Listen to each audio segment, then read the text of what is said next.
Yahweh batela ni Congo. Yahweh, Yahweh benisa ni Congo. Yahweh, Yahweh batela ni Congo.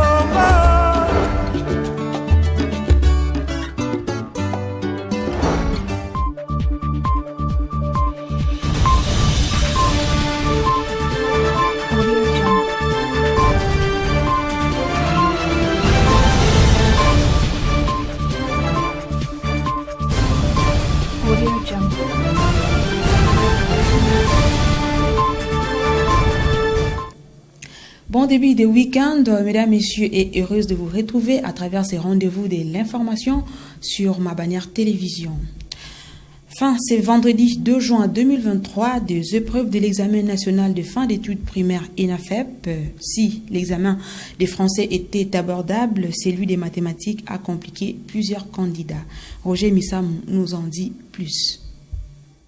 Débuté ce jeudi 1er juin, les épreuves de l'examen national de fin d'études primaires ENAFEP édition 2023 se sont clôturées ce vendredi 2 juin sur l'ensemble du pays, sauf dans quelques entités où les mâles du thème sont arrivés en retard. Dans la province éducationnelle de l'EPST Congo Central 1, 48 070 candidats, dont 49% des filles et 51% des garçons, ont bien affronté ces épreuves de fin de formation. Si l'examen de français était très abordable, celui des mathématiques était difficile pour la majorité des candidats. Ouais, c'était bien passé. La mathématique était difficile, mais le français était facile. L'examen passait bien, tout ça grâce à Dieu. C'était pas vraiment difficile. C'était un peu difficile, mais on a pu y faire. C'est vrai que la mathématique était un peu difficile, mais on a pu faire. Il y a seulement la mathématique qui est difficile. J'ai répondu un peu, j'ai calculé, j'ai travaillé, j'ai raisonné. Je crois que je vais réussir moi. C'est bien passé, on a bien travaillé et aussi les mathématiques étaient dures et le français était facile, mais il y avait aussi les autres mots qui étaient compliqués. J'ai bien travaillé. Sur le plan organisationnel, les épreuves se sont bien déroulées à travers toute la province éducationnelle du Congo Central 1. Les autorités n'ont rapporté aucun incident majeur. Autre actualité dans ce journal, revenons sur les débuts du transport de 200 tonnes de caillasse de la carrière Mingadi à Matadi pour la modernisation de la voirie urbaine. Le maire de Matadi, Dominique Nkodiambete, s'est déplacé pour la circonstance. Élément de nos confrères de la cellule de la mairie. En séjour dans les territoires de Kassangoulou, le maire de Matadi, Dominique Nkodiambete, a présenté ses civilités à l'administrateur de ces territoires selon les us et coutumes Congo le mardi 30 mai de cette année en cours. Mercredi 31 mai, les premiers citoyens de la ville de Matadi, Dominique Nkodiambete, accompagnés de l'administrateur du territoire de Kassangoulou, se sont dirigés à la carrière de Mingadi, où le gouvernement provincial que dirige Guiban Ndungidi a offert 200 tonnes de caillasse à la ville de Matadi pour la construction de routes d'intérêt urbain. Sur place, le maire de Matadi, Dominique Nkodiambete, a assisté des véhicules transportant ces matériaux de construction pour la ville de Matadi. Dès sa réception, la population était en liesse de voir ces caillasses qui freinaient l'évolution des différents chantiers. Papa Dominique Nkodiambete, maire de la ville, il m'a le premier éclairage public.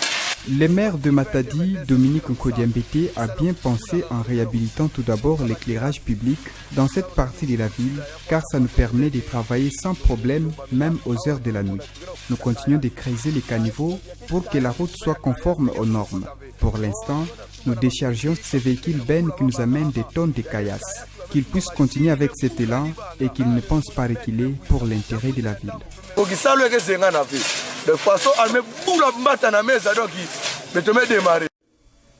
Parlons justice à présent. Le procureur de la Cour pénale internationale, Karim Khan, a effectué une visite officielle en République démocratique du Congo. Kinshasa sollicite la création d'un tribunal spécial pour juger les auteurs de massacres de civils dans l'est de la République démocratique du Congo. Des précisions avec Roger Missamo.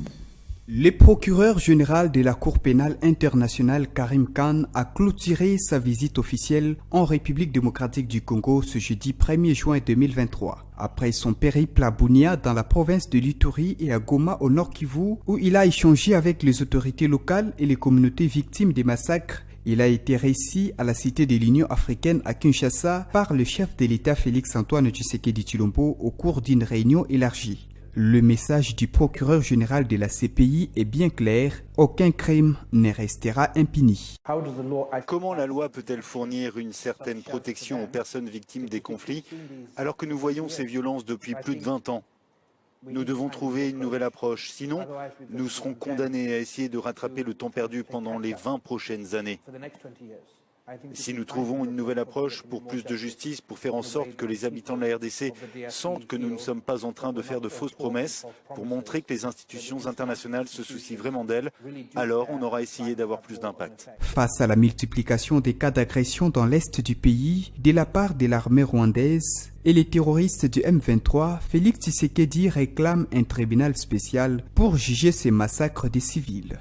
Au cours de ces dernières années, les actes d'agression visant un État membre, comme ceux actuellement injustement dirigés contre la République démocratique du Congo par l'un de ses voisins, se sont multipliés. Cette typologie d'actes qui affectent la conscience collective de l'humanité est à la base de la création, à travers le statut de Rome, de la Cour pénale internationale. Face à cette réalité, il est important que les États membres puissent réaffirmer leur adhésion aux valeurs de la Cour, entendues notamment à travers la mise en place d'une institution judiciaire répressive, dotée non seulement du pouvoir de défier les qualités et les statuts des auteurs, co-auteurs et complices des crimes, mais aussi d'une compétence générale couvrant en principe les différents secteurs des rapports humains au niveau national et international.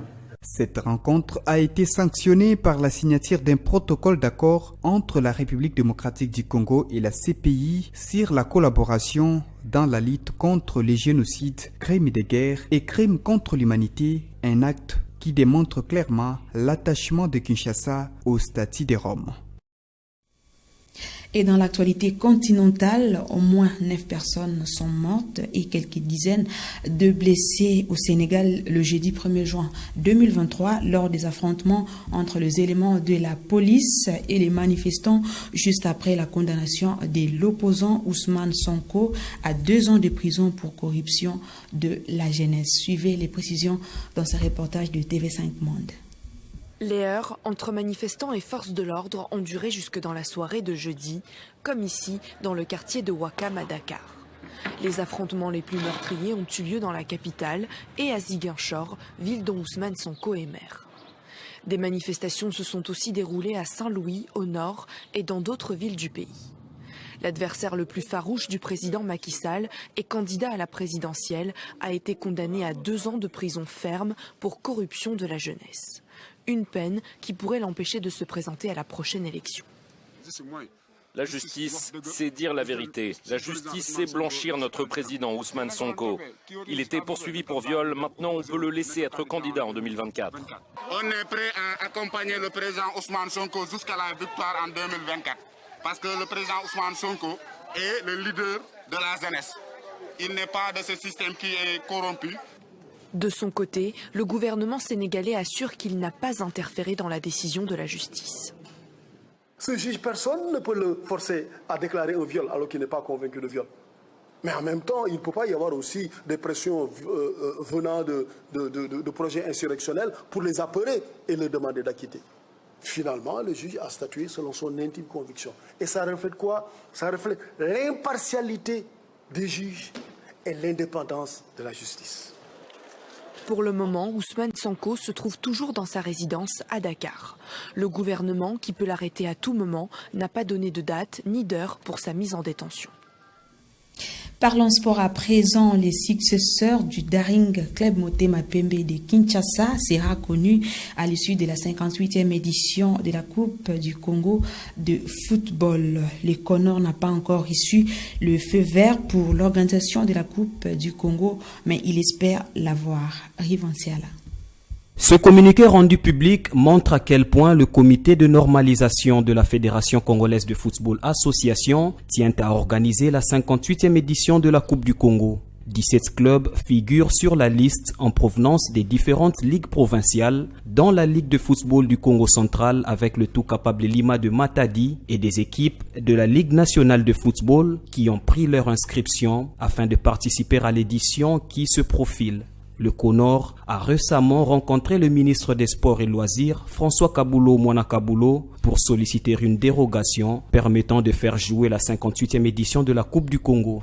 Simplement que la Coupe du Congo est du ressort du CONOR actuellement. C'est nous qui avons la décision de la faire jouer ou non. Mais nous en avons parlé avec son Excellence. Comme l'année en fait se termine au 31 mai, nous allons devoir solliciter l'autorisation de son Excellence pour prolonger de quelques jours et avoir l'occasion de faire jouer ce match-là. En attendant que le patron des sports en République démocratique du Congo réagisse à la demande lui adressée, le CONOR informe que le tirage au sort est prévu ce samedi 3 juin à 12h dans la salle de réunion de la Fédération congolaise de football association. Mesdames, Messieurs, c'est par cette note sportive que nous mettons un point final dans ce journal. Merci de votre attention soutenue et merci de rester fidèles sur nos antennes. Au revoir et bon début de week-end chez vous.